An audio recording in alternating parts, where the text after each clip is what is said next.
Chers élèves, bonjour. Dans les séances précédentes, on a étudié l'expression de l'information génétique et on a vu les premières étapes de cette expression. On a pu déduire à partir des activités que les caractères héréditaires sont contrôlés par des protéines et que ces protéines sont contrôlées par ou bien commandées par l'information génétique contenue dans l'ADN. Et par la suite, on a vu qu'il y a une relation gène-protéine et protéine-ADN. Donc, lors de l'expression de l'information génétique, c'est-à-dire formation des protéines suite à la lecture de l'information contenue dans l'ADN, on a vu que cette expression se fait en deux phases. On avait dans la séance précédente la première phase, c'est-à-dire le passage de l'ADN à l'ARN messager qui est l'intermédiaire qui contient l'information génétique qui va passer du noyau vers le cytoplasme, qu'on le voit ici. Donc, on a le gène qui va s'exprimer pour contrôler ou bien pour former ou bien donner un caractère héréditaire. Elle doit former un ARN messager qui est l'intermédiaire, qui va quitter le noyau vers le cytoplasme pour commander bien sûr la synthèse des protéines. Et quand on dit commander la synthèse, c'est-à-dire commander la succession des acides aminés, puisqu'on a vu que le changement ou bien la substitution d'un seul acide aminé peut changer l'information ou bien le caractère héréditaire, comme il est le cas ici pour ces rats obèses et diabétiques.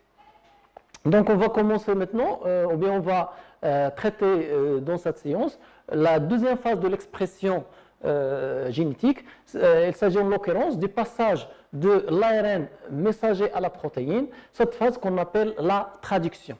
Donc, après la transcription, l'ARN messager, l'ARN messager qui contient l'information génétique du gène, va migrer vers le cytoplasme à travers bien sûr les pores nucléaire pour passer au niveau du cytoplasme, le lieu ou bien où se trouve l'atelier nécessaire pour la fabrication des protéines. Donc, on va commencer par le rôle de l'ARN. Bien sûr, on va exploiter le document suivant pour déterminer le rôle de l'ARN. Donc, les données de l'expérience, donc à partir des bactéries E. coli, à partir des bactéries E. coli, on prépare un extrait cellulaire qui est dépourvu d'ADN et d'ARN messager, mais contenant tous les autres constituants cytoplasmiques. Bien sûr, à cet extrait, on va ajouter in vitro des acides aminés et des ARN messagers qui sont solubles, et que des techniques appropriées permettent bien sûr d'isoler à partir du cytoplasme cellulaire. Après, qu'est-ce qu'on fait? On va suivre en fonction des temps, le devenir des ARN messagers injectés d'une part et l'incorporation des acides aminés dans les protéines d'autre part. Donc là, on a les résultats qui sont représentés sous forme de graphique. Donc on voit ici l'axe des ordonnées qui représente la quantité d'acides aminés incorporés dans les protéines. Donc la courbe est représentée en pointillé. L'autre axe, elle nous donne la quantité d'ARN messager injecté présent dans le milieu. La courbe qui désigne, qui représente ce résultat, elle est représentée par un trait qui est continu. Donc, au niveau du graphique, donc lors de la première injection d'ARN messager, voilà. Donc on voit que la quantité d'ARN messager diminue progressivement. Bien sûr, cette diminution elle est due à la dégradation de l'ARN messager parce qu'il a une courte durée.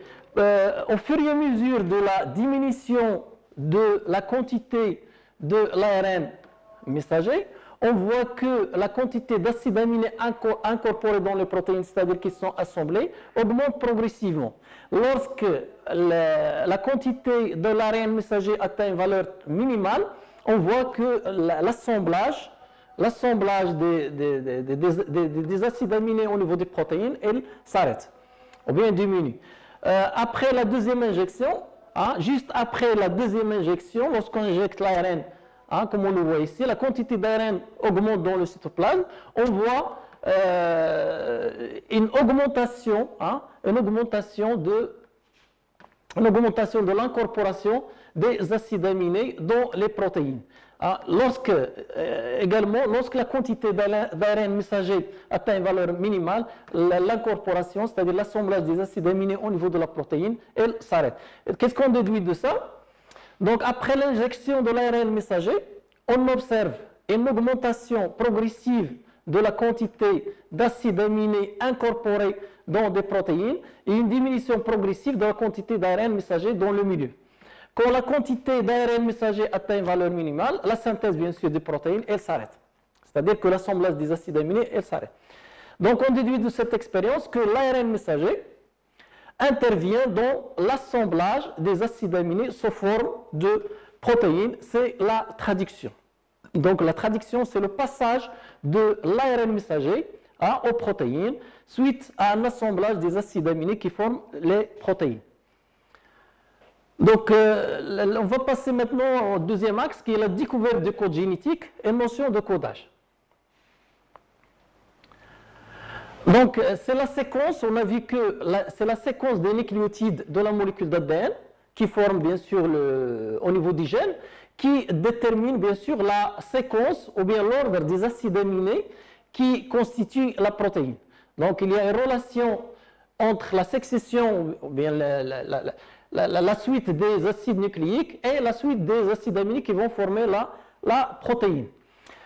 Or, puisque c'est la séquence des acides nucléiques, ou bien des nucléotides plutôt, qui commandent ou bien qui contrôlent la succession des acides aminés, donc, et comme on a 4 nucléotides, donc si un seul nucléotide de l'ADN qui commande ou bien qui code pour 20 acides aminés, donc on va voir uniquement 4 acides aminés qui seront contrôlés ou bien codés. Par contre, ces acides aminés ne seront pas codés. Et par la suite, on ne peut pas avoir un codage, si vous voulez, ou bien une commande de la synthèse des protéines par un seul nucléotide. Donc, un seul nucléotide pour un seul acide aminé, on va voir uniquement 4 nucléotides qui vont coder pour 20 acides aminés.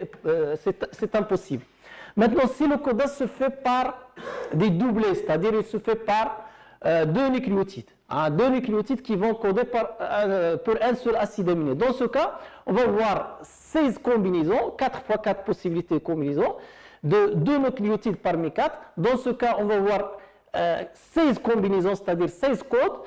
Ils ne peuvent pas bien sûr coder pour 20 acides aminés, donc c'est impossible. Donc le codage ne peut pas faire par un doublé ou bien une paire de nucléotides.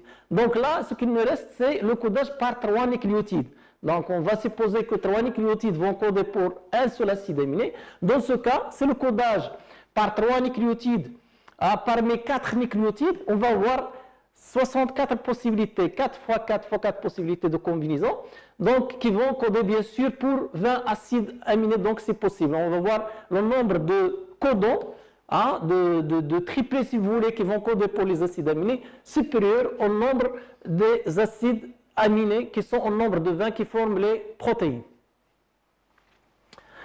Donc puisque l'information génétique contenue dans l'ARN messager est identique à celle de l'ADN, et puisque c'est l'ARN messager qui quitte le noyau vers le cytoplasme pour gouverner ou bien commander la synthèse des protéines, donc le codage, normalement, il va se faire par les nucléotides de l'ARN messager. Donc, les codons qui vont coder pour la synthèse des protéines, donc ils vont se trouver au niveau de l'ARN messager, puisque l'ARN messager, c'est une copie, si vous voulez, une copie de l'information contenue dans l'ADN. Donc, le codage génétique, ou bien le code génétique plutôt, donc des expériences ont montré que l'ARN messager, elle est traduite sous forme de triplé. Chaque triplé est appelé codon. Donc, un codon, c'est un triplé, c'est-à-dire un ensemble de trois nucléotides, et correspond à un acide aminé bien déterminé. Et chaque triplet va coder pour un acide aminé bien déterminé. Des expériences et leur analyse ont permis de montrer que, bien sûr, on a utilisé différents ARN messagers synthétiques et on a essayé de déterminer le type de polypeptide synthétisé ont abouti à la réalisation de ce qu'on appelle un tableau du code génétique. Donc le code génétique il est représenté par ce tableau suivant. Donc là, on a les différentes combinaisons possibles qui sont au nombre de 64. Donc, comme on le voit, chaque codon est formé par un triplet de nucléotides. Et chaque triplet, ou bien chaque codon, il désigne l'acide aminé qui est contrôlé par ce triplet. Par exemple, ici, on a le phénylalanine, elle est codée par UUU, UUC. La leucine est codée par UUA, UUG. Donc, pour faciliter bien sûr la lecture du tableau, on a représenté, ou bien on a organisé ces différents codons de telle sorte qu'on a ici la première lettre du triplet, et là on a la deuxième lettre, et là on a la troisième lettre, donc la première lettre. Donc, elle est là. Par exemple, si on a eu un codon ou bien un triplet, CAU, donc CAU, on va chercher ici la première lettre C, la deuxième lettre CU, donc U, on va la chercher ici, voilà, donc CA, plutôt la deuxième lettre CA, donc CA et U, donc c'est ici, donc on va voir CAU, donc il va coder pour l'histidine. Donc, quelles sont les caractéristiques de ce code génétique? Donc, le code génétique représente ou bien regroupe les différents triplets qui codent pour les différents acides aminés. On voit que les triplets, ou bien le codon, plusieurs codons peuvent coder pour un seul acide aminé. Et on dit dans ce cas que le code génétique il est redondant. Il y a certains codons, ou bien des triplets, par exemple la UAA ou bien UAG, UGA, qu'on appelle des codons non-stop. Ce sont des codons qui indiquent l'arrêt de la synthèse des protéines. L'autre caractéristique du code génétique, c'est qu'il est universel, c'est-à-dire qu'on le trouve chez presque tous les êtres vivants ont le même code génétique. Donc là, le code génétique des êtres vivants. Donc en conclusion, le code génétique elle est redondant, c'est-à-dire que plusieurs codons peuvent coder pour le même acide aminé. Par exemple, CUU, CUC, CUA, CUG codent tous pour la leucine. Il existe 3 codons non-stop, ou codons stop, on les appelle également codons stop, que l'on trouvera à la fin de l'ARN messager. Donc, qui sont UAA, UAG, UGA, et bien sûr qui indiquent l'arrêt de la synthèse des protéines. Tous les ARN messagers débutent par le même codon qui est AUG, qui code pour la méthionine. La caractéristique, la dernière caractéristique, comme elle a été dit tout à l'heure, c'est que le code génétique elle est universel, c'est-à-dire on trouve le même code génétique de la bactérie jusqu'à l'homme. Donc maintenant, on va voir les éléments qui sont nécessaires à la traduction. Donc les acteurs de la traduction, les éléments qui sont nécessaires pour la synthèse des protéines. Donc on a les ribosomes, l'ARN messager, les acides aminés, l'ARN de transfert qu'on appelle ARNT. Donc on va essayer de voir, bien sûr, ces différents acteurs, on va les traiter. Donc les ribosomes, là on voit ce qu'on appelle un polysome. Un polysome c'est quoi? Lorsqu'on essaie de voir en détail, on voit que le ribosome est formé par un ARN messager où on trouve des ribosomes, les structures qu'on appelle les ribosomes, qui sont attachés à l'ARN messager. Donc ces ribosomes, donc, ils sont nécessaires pour la lecture de l'ARN messager. Ils forment ce qu'on appelle, si vous voulez, l'atelier de la synthèse des protéines. Voilà, donc là, un ribosome qui est étalé, voilà, on a ici l'ARN messager, et là ce sont les ribosomes qui forment ce qu'on appelle un polysome. Là, la structure d'un ribosome, elle est formée par 2 sous-unités, une grande sous-unité et une petite sous-unité. Là, ce sont les 2 unités sont associées, là, elles sont dissociées. Donc la synthèse des protéines nécessite des structures appelées ribosomes. Ces derniers, ce sont des organites cellulaires constitués de protéines 20%, de l'ARN ribosomial 80% ou bien ribosomiaux 80%. Chaque ribosome est formé par 2 sous-unités, la petite sous-unité et la grande sous-unité contenant un site, on va le voir en détail après, un site A de l'acide aminé, le lieu de la fixation des acides aminés, ou bien de l'entrée des acides aminés, et un site P des peptides, c'est-à-dire là où va se former le polypeptide. Donc le rôle d'un ribosome est de traduire l'ARN messager et d'assembler la séquence d'acides aminés par des liaisons peptidiques. On va le voir ça en détail après.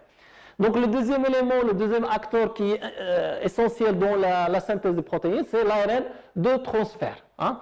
Donc la structure de l'ARN de transfert, c'est un ARN monocaténaire, mais on voit qu'il est bicaténaire à certains niveaux parce que à certains niveaux, les séquences nucléotides présentent d'autres séquences qui sont complémentaires. Et par la suite, on a la fixation des nucléotides et formation des zones qui sont bicaténaires. Donc, ce qui est important au niveau d'un ARN de transfert, ce sont deux sites. On a ici le site de fixation de l'acide aminé et un site qui forme ce qu'on appelle l'anticodon, qui reconnaît le codon au niveau de l'ARN messager. Donc la synthèse des protéines nécessite également des molécules d'ARN appelées ARN-T. Donc là, un schéma d'un ARN de transfert. Chaque ARN de transfert est spécifique d'un acide aminé bien déterminé, c'est-à-dire que chaque ARN va porter un acide aminé et permet son transfert vers le ribosome, l'atelier de la synthèse des protéines. Donc chaque ARN de transfert possède deux sites importants, un site de fixation de l'acide aminé, donc c'est à ce niveau-là, et un site appelé anticodon, un triplet de base complémentaire à un codon de l'ARN messager, c'est à ce niveau-là. Donc là, on a un site anticodon. La synthèse donc, des protéines existe certaines conditions. De l'ARN messager qui doit être fabriqué au niveau du noyau, il s'agit d'une cellule eucaryote, un ARN de transfert, les acides aminés, les différents acides aminés qui sont au nombre de 20, de l'énergie et des enzymes. Et bien sûr, les ribosomes qui sont le lieu de synthèse des protéines, l'assemblage. Donc le passage de l'ADN aux protéines correspond à l'expression de l'information génétique. Elle se réalise en deux étapes. La première étape, elle a été déjà faite. La transcription, c'est le passage de l'ADN à l'ARN, c'est-à-dire c'est l'opération, bien le processus qui permet la synthèse de l'ARN, l'assemblage des nucléotides qui contient l'information nécessaire pour la synthèse des protéines, et la traduction qui permet d'obtenir des protéines. C'est-à-dire c'est l'assemblage des acides aminés suite à la lecture de l'information contenue dans l'ARN messager. Donc là, on a un schéma qui représente bien sûr les étapes de l'expression de l'information génétique. Donc la première étape, c'est la transcription, le passage de l'ADN à l'ARN, et puis sortie de l'ARN messager, et la traduction, c'est-à-dire la lecture de l'information contenue de l'ARN messager. Et puisque l'information contenue de l'ARN messager elle est écrite par des nucléotides, donc le langage, le signe linguistique, il est formé par des nucléotides. Et le passage à des protéines ou le signe, si vous voulez, linguistique de la langue, ce sont les acides aminés. Donc on parle d'une traduction, c'est-à-dire le passage d'une langue à une autre langue. Donc la transcription, ou plutôt l'expression de l'information génétique, elle fait appel à deux étapes, la transcription et la traduction. Donc maintenant on va voir les étapes de la traduction. Donc la traduction se fait en trois étapes, si vous voulez. Donc la synthèse des protéines est appelée traduction et se déroule en trois étapes. Donc on a l'initiation, l'élongation et la terminaison. On va entamer maintenant l'initiation. Donc l'initiation, on voit ici l'ARN messager, les deux sous-unités de l'ARN du ribosome, la petite sous-unité et la grande sous-unité. On voit nettement que la grande sous-unité est formée par deux sites, le site A qui permet la fixation ou bien l'entrée des acides aminés, le site P, le lieu de synthèse, le lieu de la formation des polypeptides. Voilà. Donc la première étape d'initiation se fait par la fixation de la petite sous-unité sur l'ARN messager. On voit que le premier codon au niveau de l'ARN messager est AUG qui code pour la méthionine. Après la fixation de la petite sous-unité sur l'ARN messager, Il y a fixation des premiers, mise en place du premier ARNT qui porte le méthionine, qui reconnaît bien sûr le premier codon. Après quoi, on voit la grande sous-unité qui vient se fixer sur la petite sous-unité. Donc toutes ces étapes forment, ou bien toutes ces phases forment la première étape qu'on appelle la phase d'initiation. Donc la phase d'initiation, c'est le début de la traduction. La petite sous-unité ribosomale prend place sur l'ARN messager au niveau du codon d'initiation AUG, donc fixation de la petite sous-unité sur l'ARN messager. Il y a lecture du codon par le ribosome, ce qui entraîne l'appel à un ARN de transfert à anticodon qui est complémentaire et porteur d'un acide aminique qui est la méthionine. Donc le premier ARNT qui va se fixer ici, il porte la méthionine. Donc cet ARNT se fixe sur le site P du ribosome. La grande sous-unité ribosomiale va s'associer à la petite sous-unité au niveau de l'ARN messager. Donc après, on va passer à la phase d'élongation. Donc au cours de la phase d'élongation, la lecture du deuxième codon se fait par l'appel à un deuxième ARN de transfert qui porte l'acide aminé qui correspond au codon UUC. Dans ce cas, il s'agit en l'occurrence de phénylalanine. Donc la lecture du deuxième codon de l'ARN messager fait venir un deuxième ARN de transfert à anticodon complémentaire et porteur d'un deuxième acide aminé bien déterminé par le code génétique qu'on a vu. Ouais. Après quoi? Donc après la mise en place du deuxième ARN de transfert, on voit ici la première liaison peptidique qui se fait entre le premier acide aminé et le deuxième acide aminé.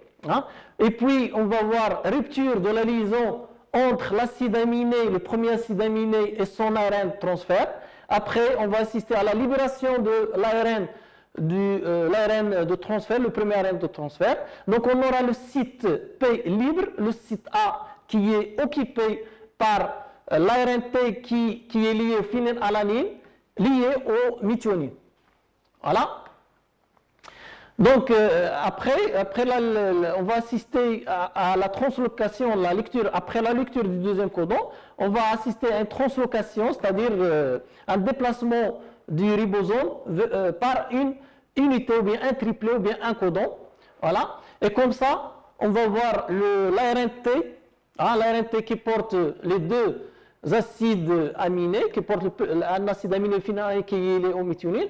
Donc il va se trouver dans le site P. Par contre, le site A sera vacant ou bien libre, ce qui va permettre la mise en place d'un troisième ARNT qui va se fixer sur l'ARN M. Bien sûr, il va reconnaître le codon grâce aux anticodons. Et comme ça, on va voir la liaison, réalisation d'une deuxième liaison entre le phénylalanine et la leucine, donc réalisation des liaisons peptidiques. Après quoi, on va assister à rupture de cette liaison, libération de l'ARN de transfert, et comme ça, on va voir le troisième ARNT lié à son acide aminé qui est lié au premier acide aminé. Et comme ça, on va voir le site P qui est libre, par contre le site A qui est, si vous voulez, occupé par l'ARN de transfert. Et après, on va assister à la translocation, si vous voulez, ou bien le déplacement des ribosomes d'une unité. Et comme ça, on va voir le site P qui est le site A qui est libre, qui va permettre la mise en place d'un autre ARNT. Donc, la lecture du deuxième codon de l'ARN M fait venir un deuxième ARNT à anticodon complémentaire et porteur d'un deuxième acide aminé bien déterminé par le code génétique. Fixation de cet ARN sur le site A. Et liaison peptidique s'établit entre le premier et le deuxième acide aminé. Le premier ARNT est libéré dans le cytoplasme. Le ribosome se déplace sur l'ARN messager au niveau d'un troisième codon. La lecture de l'ARN messager recommence. Il y a appel à un troisième ARN et mise en place d'un troisième acide aminé. Le polypeptide à 3 acides aminés ainsi formés peut continuer à s'allonger par la mise en place d'autres acides aminés grâce à la répétition des mêmes événements. Donc maintenant, on va passer à la phase de terminaison. Donc c'est la fin de la traduction. Lorsque le ribosome atteint un codon stop, donc on va aboutir à la fin de la traduction. Donc c'est la fin de la traduction qui se produit lorsque le ribosome passe par un codon stop. Donc on va assister à une séparation des deux sous-unités, une dissociation des deux sous-unités ribosomales et libération des polypeptides dans le cytoplasme. Donc on a ici, pour récapituler, un schéma bilan de la traduction. Donc on a ici la phase d'initiation avec le codon d'initiation et puis la phase d'élongation, hein, donc la phase d'initiation avec la mise en place du premier acide aminique qui est le méthionine, la phase d'élongation qui va permettre bien sûr l'assemblage des différentes, le déplacement ou bien la translocation des ribosomes qui permet la lecture des différentes triplés ou bien codons, ce qui va permettre bien sûr l'assemblage des différentes acides aminiques qui vont former la future protéine. Et la phase terminale, lorsque bien sûr le ribosome atteint le codon stop, hein, on va assister à une séparation ou bien dissociation des deux sous-unités et libération des polypeptides qui va donner le caractère héréditaire dont la protéine est responsable. Donc là, on a un schéma récapitulatif de l'expression génétique. Donc on voit ici l'expression génétique commence par la transcription, hein, de l'ARN messager. Hein. C'est une copie du gène, donc sortie de l'ARN messager. La lecture de l'ARN messager, les différents codons, hein, ou bien triplés, sa lecture grâce au ribosome va permettre bien sûr la synthèse de la protéine et bien sûr on va voir une succession bien déterminée des acides aminiques qui vont déterminer la protéine bien sûr qui va donner le caractère héréditaire.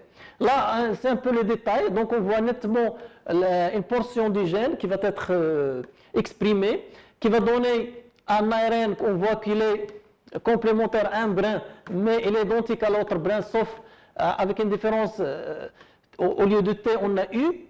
Donc la lecture des différents codons va déterminer la succession des différents acides aminés qui vont former bien sûr la protéine qui va donner le caractère héréditaire. Et avec ceci, je vous dis au revoir.